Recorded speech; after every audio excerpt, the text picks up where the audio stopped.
Study IQ IAS, आपका selection हमारा mission. दोस्तों, सऊदी अरेबिया ने अपने ऑयल प्रोडक्शन की सप्लाई को बढ़ा दिया, उनके जो टैप्स है उनको खोल दिया है। तो उस तरीके से देखेंगे कि मार्केट में बहुत ज्यादा क्रूड ऑयल, कच्चे तेल का सप्लाई बढ़ गया है। और उसी के साथ साथ उन्होंने ओपेक नेशंस, जो कि एक ग्रुपिंग है, एक कार्टेल है, जो सारी कंट्रीज ऑयल प्रोड्यूस करते हैं मिडिल ईस्ट में या अफ्रीका में, उन रीजन्स में, उनका एक कार्टेल है।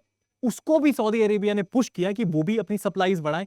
और उससे होगा क्या कि इन बढ़ती हुई सप्लाई से कहीं ना कहीं सऊदी अरेबिया का जो मंसूबा है, जिससे वो यूएसए को खुश करना चाहता है, उसको अपीस करना चाहता है, वो मुमकिन हो पाएगा। तो इस तरीके से सऊदी अरेबिया यूएसए को अपीस क्यों करना चाहता है, इसके पीछे की क्या स्टोरी है, ये सारी चीज हम समझने की कोशिश करेंगे। और उसी के साथ में इसका इंपैक्ट इंडिया पे क्या होगा, और अगर आप बिजनेसमैन हो या स्टूडेंट हो या एम्प्लॉय हो तो आप पे क्या इंपैक्ट होगा। क्योंकि कहीं ना कहीं अगर आप देखेंगे कि जब मार्केट में ऑयल सप्लाई बढ़ती है तो ऑयल के दाम कम होते हुए देखने को मिलते हैं। और जब ऑयल के दाम कम होंगे तो कहीं ना कहीं आप पाएंगे कि ट्रांसपोर्टेशन कॉस्ट कम होगा और उसी के साथ इन्फ्लेशन भी कम होगी।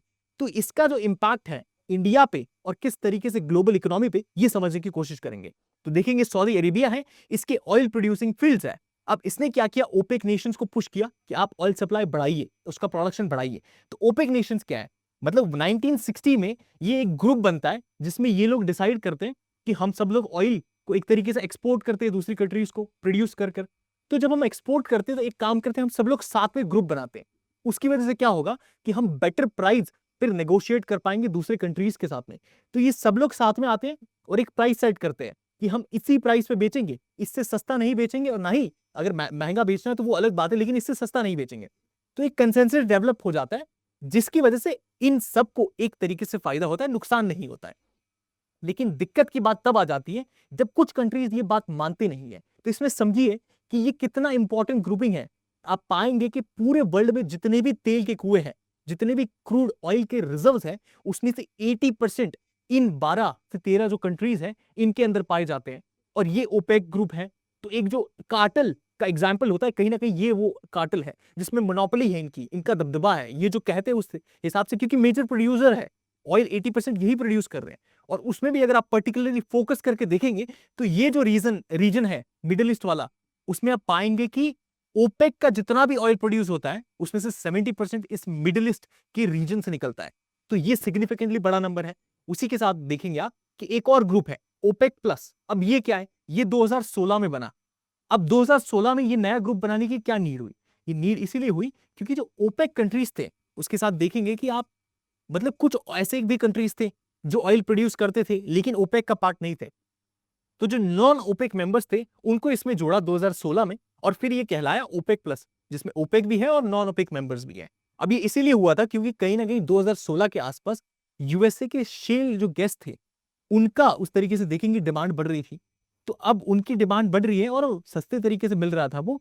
तो उस वजह से इन सारी कंट्रीज ने साथ में ग्रुपिंग बनाया और कहीं ना कहीं प्राइस कट डाउन करने की कोशिश की ताकि इसको नुकसान पहुंचाया जा सके और इनका जो ऑयल है उसको ज्यादा मात्रा में एक्सपोर्ट किया जा सके। तो ये एक एंगल निकल के आता है। उसी के साथ आप देखेंगे कि अगर इनकी प्रोडक्शन कैपेबिलिटीज की बात करें तो ये ओपेक ग्रुपिंग है और ये नॉन ओपेक मेंबर है, उसकी वजह से ये पूरा बन जाता है ओपेक प्लस ग्रुप।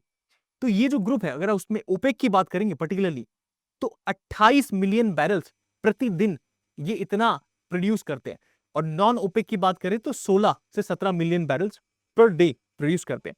मतलब दोनों मिलाकर 45 मिलियन बैरल्स पर डे का प्रोडक्शन कैपेबिलिटी इनका है। और ये सिग्निफिकेंटली बड़ा नंबर है। उसमें आप देखेंगे कि इसमें सऊदी अरेबिया सबसे बड़ा प्रोड्यूसर है, इराक है, यूएई है, उसमें रशिया सबसे बड़ा प्रोड्यूसर है। तो उस तरीके से ये सारे जो ऑयल प्रोड्यूसिंग नेशंस है, ये किस तरीके से ऑयल का प्रोडक्शन सप्लाई बढ़ाते हैं और उससे प्राइस पे क्या इंपैक्ट होता है उसको समझते हैं। तो प्राइस कब बढ़ेगा, कच्चे तेल का प्राइस कब बढ़ेगा, उस तरीके से एक आम व्यक्ति, एक आम नागरिक पे किस तरीके से इंपैक्ट होता है।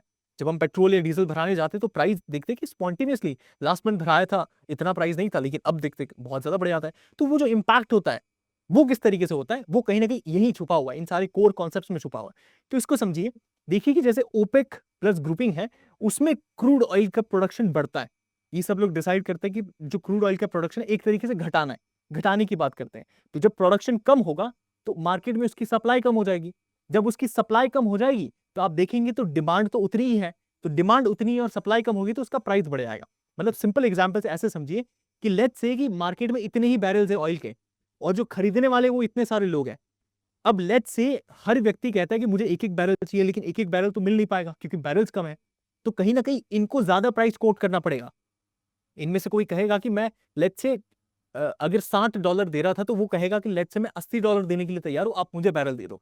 तो उसकी वजह से प्राइस जो है वो ऊपर बढ़ जाएगी। तो प्राइस कब इंक्रीज होता है? जब आप देखेंगे कि सप्लाई जो बैरल्स का है वो कम होता है। दूसरा एंगल हम देखते हैं कि प्राइस डिक्रीज कब होता है, जो कि अभी होते हुए देखने को मिल रहा है। क्यों देखने को मिल रहा है? क्योंकि सऊदी अरेबिया और बाकी ओपेक नेशंस ने अपने जो प्रोडक्शन है ऑयल का वो बढ़ा दिया है। तो इसमें क्या होगा? ऑयल प्रोडक्शन बढ़ेगा तो सप्लाई बढ़ जाएगी, मार्केट में सप्लाई बढ़ जाएगी तो उसकी वजह से डिमांड उसकी जो वो कम हो जाएगी। अब ये कैसे होगी? आप देखेंगे कि यू विल फाइंड कि इस तरीके से ये जो ऑयल के बैरल्स हैं ये बढ़ गए हैं। अब बहुत ज्यादा ऑयल के बैरल्स हो गए तो सप्लाई उसकी बढ़ गई है। तो उसकी वजह से क्या हो रहा है कि जो खरीदने वाले वो तो उतने ही है। तो अब ये कहेंगे कि इतने सारे बैरल्स है, अब इसको भी तो ये चीज खाली करनी है, तो कहीं ना कहीं ये सस्ते कोट करेगा और उस वजह से प्राइस उसका डिक्रीज हो जाएगा। तो ये हमको देखने को मिलता है। उसी के साथ में आप देखेंगे कि फेब से लेकर अभी क्रूड ऑयल का प्राइस गिरते हुए देखने को मिल रहा है। अब अभी इस कॉन्टेक्स्ट में देखेंगे तो $60 पर बैरल का प्राइस है, जहां पे ये एक समय पे $80 हुआ करता था, वो गिरकर वहां देखने को मिल रहा है। और अगर 2-3 दिनों में देखेंगे तो एक स्टीप फॉल देखने को मिला है बिकॉज ऑफ ट्रंप के जो टैरिफ है और उसी के साथ में सऊदी ने जो ऑयल प्रोडक्शन को बढ़ाया, उसकी वजह से ये स्टीप डिक्लाइन देखने को मिला प्राइस में। तो ये जो डिक्लाइन देखने को मिला है, इसकी वजह से ये सारा जो यूएसए का अपीजमेंट वाला एंगल है ये कहां से आता है कि सऊदी अरेबिया अपना ऑयल प्रोडक्शन बढ़ा रहा है। तो यूएस किस तरीके से खुश होगा इससे? तो यूएस इस तरीके से खुश होगा, आप समझिए कि हम जिस चीज के बारे में बात कर रहे हैं वो कोई छोटी मोटी चीज नहीं है, वो है ब्लैक गोल्ड। क्रूड ऑयल को हम काला सोना के रूप में देखते हैं। दो रीजन है इसके, एक है उसका कलर और दूसरा है उसकी इकोनॉमिक वैल्यू। क्रूड ऑयल की अगर इकोनॉमिक वैल्यू को देखने जाएंगे तो करीबन पूरे ग्लोब की जितनी भी जीडीपी है उसका 3% इकोनॉमिक वैल्यू निकल के आता है। मतलब इस तरीके से समझिए कि पूरे ग्लोब में $115 ट्रिलियन की जीडीपी है और उसमें से क्रूड ऑयल 3% कंट्रीब्यूट करता है। मतलब कि 3.45 ट्रिलियन डॉलर जो इकोनॉमिक वैल्यू है उतना निकल के आता है क्रूड ऑयल का विद रिस्पेक्ट टू, अगर आप जीडीपी के कॉन्टेक्स्ट में देखेंगे। तो इसमें आप अगर इसको कंपैरिजन के रूप में देखेंगे तो यूके की जो जीडीपी है वो भी $3.5 ट्रिलियन के आसपास है और फ्रांस की भी उसके आसपास है। मतलब कि आप देखेंगे कि पूरा यूके के बराबर का जो वैल्यू है वो क्रूड ऑयल का निकल के आता है। उसी के हिसाब से पूरे फ्रांस की जो वैल्यू है जीडीपी है उसके बराबर निकल के आता है। तो सिग्निफिकेंटली बहुत बड़ा, मतलब टॉप 6 और टॉप 7 जो इकोनॉमीज है उनके इक्विवेलेंट इतना इंपैक्ट है उसका, इतना ज्यादा कैपेबिलिटी देखने को मिलता है हमको। तो उसी के कॉन्टेक्स्ट में देखेंगे कि कहीं ना कहीं अमेरिका किस तरीके से अपीज होगा। तो पहला ये रीजन हमको देखने को मिलता है कि जब सऊदी अरेबिया अमेरिका को उस तरीके से एक्सपोर्ट करेगा तो सऊदी अरेबिया चाहेगा कि उसके एक्सपोर्ट पे ज्यादा टैरिफ ना लगे। अब टैरिफ क्यों ना लगे? क्योंकि कहीं ना कहीं आप देखेंगे कि ट्रंप हर कंट्रीज पे टैरिफ लगाते जा रहे हैं। इंडिया पे लगाया, ऑटोमोबाइल के कंपोनेंट्स पे लगाया, चाइना पे लगाया, चाइना ने काउंटर टैरिफ लगाया। तो उसकी वजह से होता क्या है? अगर आप देखेंगे कि मिडिल ईस्ट में कजाकिस्तान है, कजाकिस्तान पे 27% का टैरिफ है और इराक के रिस्पेक्ट में देखेंगे तो 39% टैरिफ लगा दिया। अब सऊदी अरेबिया चाहता है कि ये जब यूएसए के साथ डील करे तो इनके ऊपर 10% से कम ही टैरिफ लगे। अब ये चीज ये चाहते अचीव हो। अब ये कब अचीव होगी? ये तब अचीव होगी, इससे बेनिफिट आप देखिए 10% का जब टैरिफ होगा तो ये यूएसए के मार्केट में चीपर रेट पे ऑयल को उस तरीके से सेल कर पाएंगे, उनके जो सेल वॉल्यूम है वो मेंटेन रहेगा। अब ये रीजन है। अब इसी के साथ आप समझिए एक और रीजन निकल के आता है, वो ये है कि पूरे वर्ल्ड का 1/3 जो ऑयल प्रोडक्शन है वो कहीं ना कहीं यूएसए और सऊदी अरेबिया से आता है। तो दोनों के बीच में रिलेशन अच्छे से होना बहुत इंपॉर्टेंट है ग्लोबल इकोनॉमी के लिए भी और सप्लाई चेन के रिस्पेक्ट में भी आप देखेंगे। उसी के साथ में जो दूसरा रीजन निकल के आता है वो ये है कि कहीं ना कहीं एक तो ये रीजन हो गया कि सऊदी अरेबिया चाहता है कि यूएस का मार्केट जो वो एक्सपोर्ट कर रहा है वो बना रहे, उस वजह से उस पर टैरिफ कम लगे। तो टैरिफ कम चाहता है, उस वजह से वो कहीं ना कहीं ऑयल का प्रोडक्शन बढ़ा रहा है ताकि उसका प्राइस कम हो जाएगा। अब जब प्राइस कम हो जाएगा तो यूएस के मार्केट में उस तरीके से उसको एक्सेस इजीली मिल जाएगा। वो चीज देखने को मिलता है हमको। उसी के साथ में दूसरा रीजन निकल के आता है कि जो चीटर्स है उनको पनिश करना चाहता है। अब ये सऊदी अरेबिया ने कहा है कि चीटर्स कौन है? उन्होंने कहा है कि कजाकिस्तान और ईरान उनके लिए चीटर है।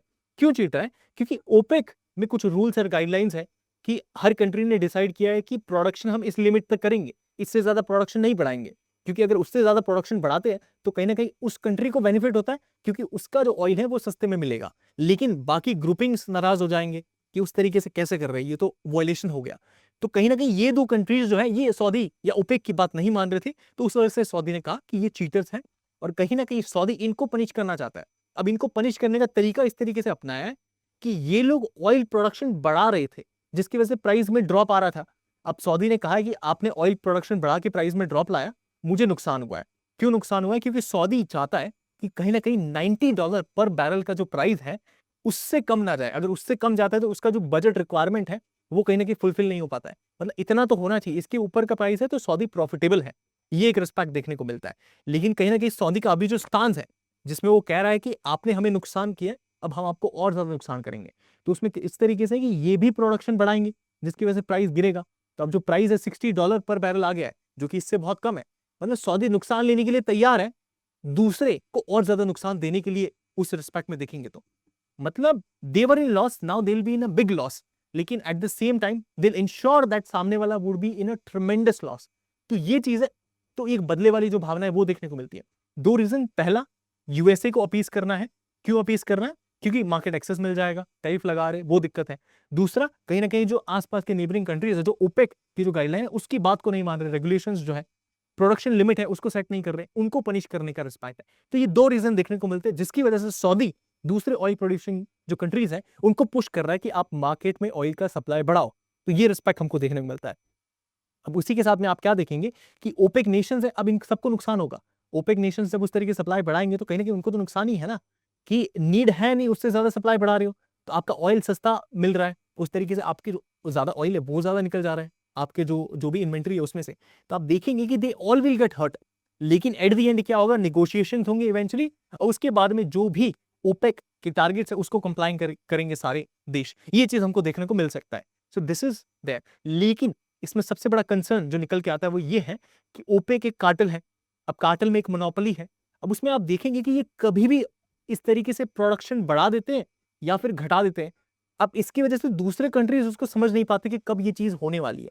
तो ये बहुत अनप्रिडिक्टेबल नेचर का है, और अनप्रिडिक्टेबल नेचर का है तो कहीं ना कहीं आप ओपेक कार्टेल को ट्रम्प से लिंक कर सकते हैं, क्योंकि दोनों ही अनप्रिडिक्टेबल नेचर के हैं, कभी भी कुछ भी डिसीजन ले लेते हैं।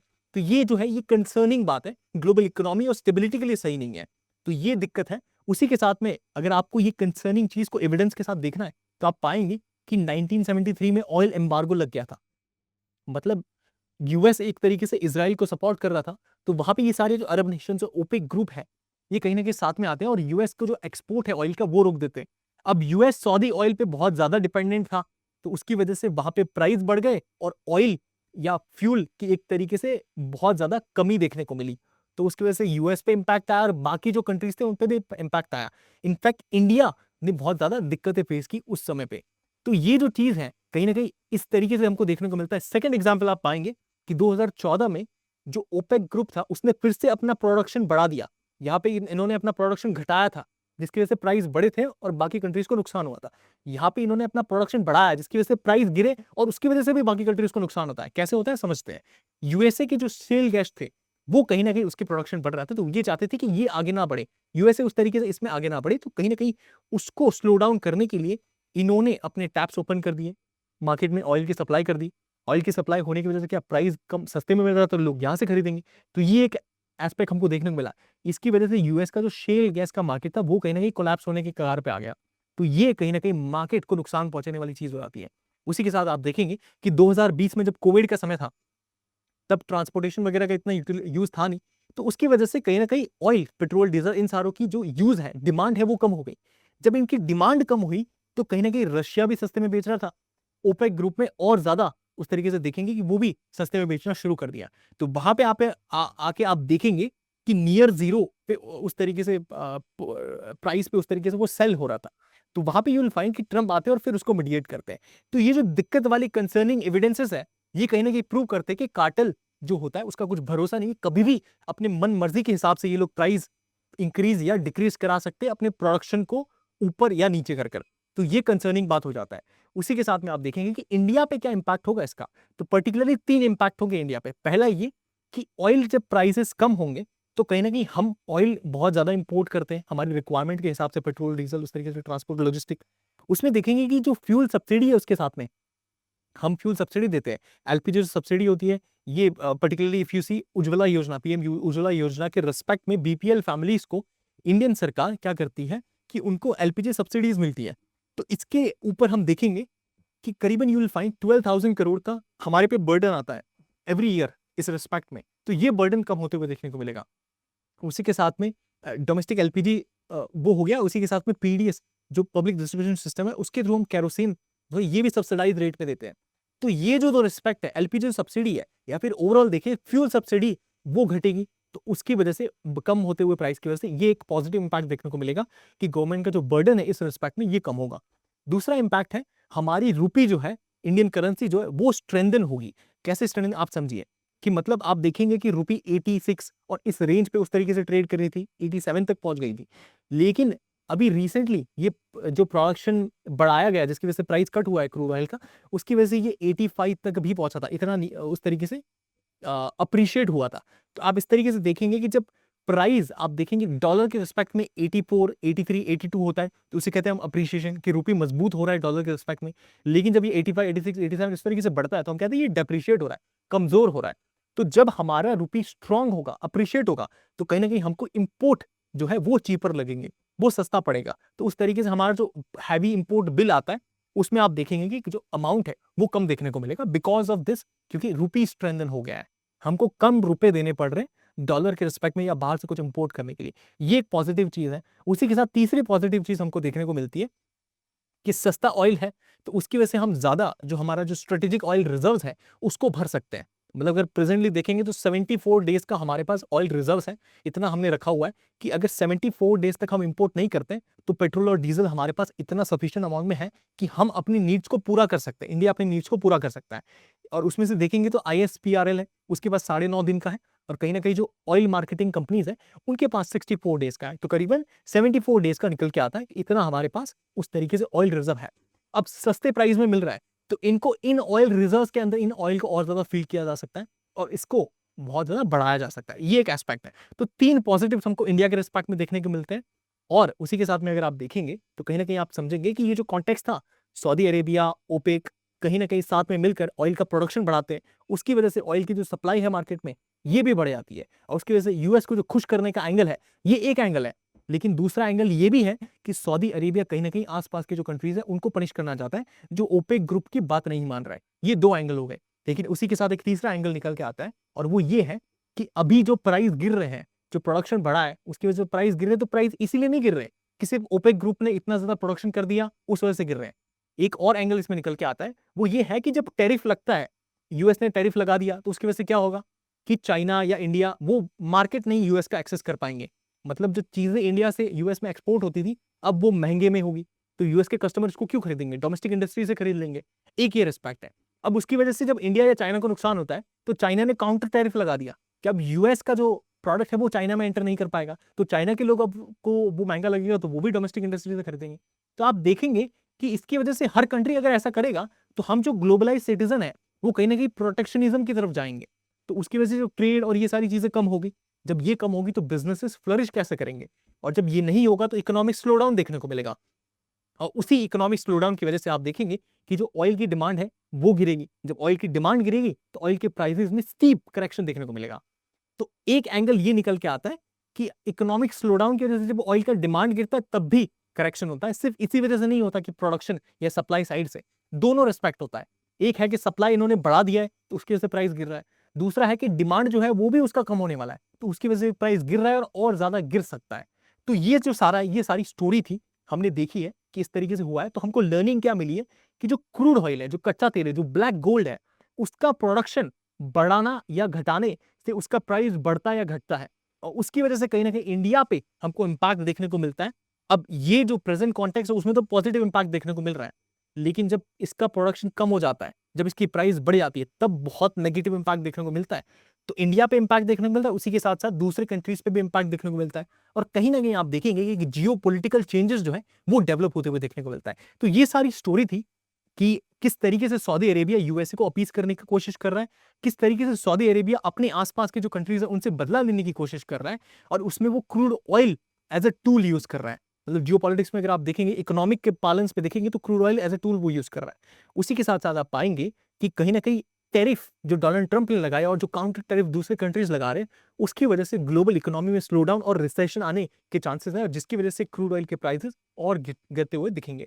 तो किस तरीके से क्रूड ऑयल के प्राइसेस या प्रोडक्शन से पूरे ग्लोबल इकोनॉमी पे इंपैक्ट होता है, ये सारी चीजें हमने देखी है। आई विश एंड होप कि आपको ये लेसन पसंद आया हो। अगर ये पसंद आया हो तो इसे लाइक कीजिएगा, शेयर कीजिएगा अपने दोस्तों के साथ, उनको भी कुछ वैल्यूज मिल सकती है। और ऐसे सिमिलर कंटेंट देखने के लिए जरूर सब्सक्राइब कीजिएगा। Thank you, see you in the next video. Study IQ IAS, आपका सिलेक्शन हमारा मिशन।